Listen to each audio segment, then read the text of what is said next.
అచ్చ తెలుగు విద్యార్థితో తెలుగు రాష్ట్రాల first rank నారాయణదే.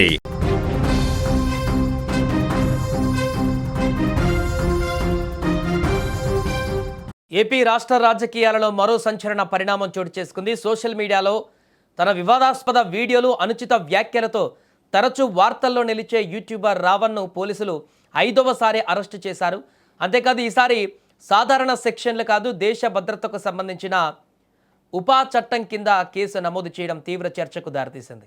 Gannavaram పోలీసులు నమోదు చేసిన కేసులో కోర్టు రావణ్కు జ్యుడిషియల్ రిమాండ్ కూడా విధించింది. ఇప్పుడు ఈ కేసు రాజకీయంగానూ న్యాయపరంగానూ ఆసక్తికరంగా మారింది.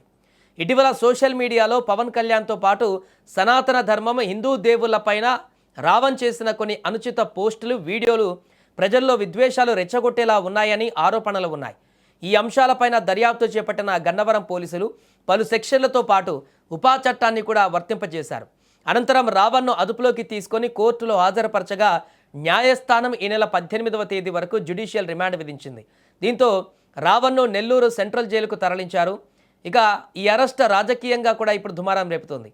అధికార పార్టీ నేతలు చట్టాన్ని అతిక్రమించిన వారిపైన చర్యలు తప్పవని చెబుతుండగా, వైసీపీ నేతలు మాత్రం భావ వ్యక్తీకరణ స్వేచ్ఛను అణిచివేస్తున్నారని ఆరోపిస్తున్నారు. ముఖ్యంగా ఉపా వంటి కఠిన చట్టాన్ని ప్రయోగించడం సరైందేనా అనే అంశంపైన న్యాయ నిపుణుల మధ్య కూడా చర్చ జరుగుతోంది.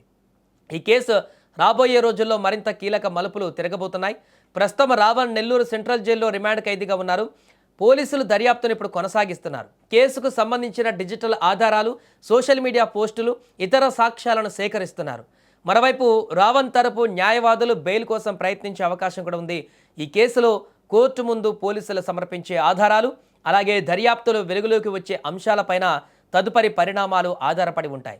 మొత్తం మీద రావణ్ అరెస్టు వ్యవహారం ఇప్పుడు పొలిటికల్గా కూటమి, వైసీపీ మధ్య మాటల యుద్ధానికి దారితీసింది.